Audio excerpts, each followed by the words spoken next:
अस्सलाम वालेकुम दोस्तों, आपका अपना भाई आज एक नई वीडियो के साथ हाजिर खिदमत है। उम्मीद करता हूँ कि मेरे तमाम कबूतर परवर भाई बाखैरियत से होंगे।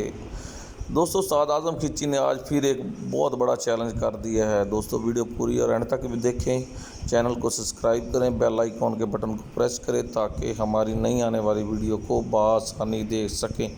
ये चेक करें दोस्तों चैलेंज।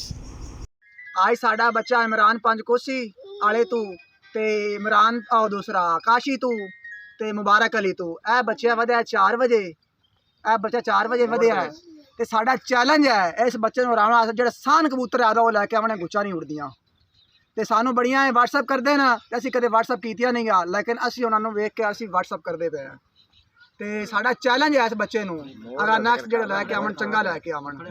ए आज़म खिच्ची दा बच्चा है ते तनवीर ने रल के छड्डिया है ते 50,000 रुपया उत्ते लग्या सी। आई ठोक दिता इन्हां नूं 50,000 रुपया मोड़ विच। आंदे दड़े ते रुपये लै ते आवन मैं तो वेले आ जावां। आंदे दड़े विच पैसे लैके आवण। मैं पहले मुकाईए मैं ऐतकी असीं लांदे पे हैं, अगले दड़े विच तुसीं पैसे लैके आवण। जेड़ी मेरी कबूतरी 5 बजे उस दिन वधी सी मोड़ विच, थल्लू कबूतर उड़ गए सन, वो बाजी जित गया सन। इन्हां बड़ियां फूतां मारियां, लेकिन गल ये है भी असीं कदे फूतां मारियां नहीं गया। ते साडा चैलेंज है इस बच्चे दा अगली बारी तगड़ा लैके आवण। इंशाल्लाह मुठा ते पैसे लै ते आवन माता आवन ना एडवांस लावणे ने तज्जो असी आ जाने किथे आखे ला लवेना मोड़ च ते जेड़ी मैं आ लिया मोड़ च वधया।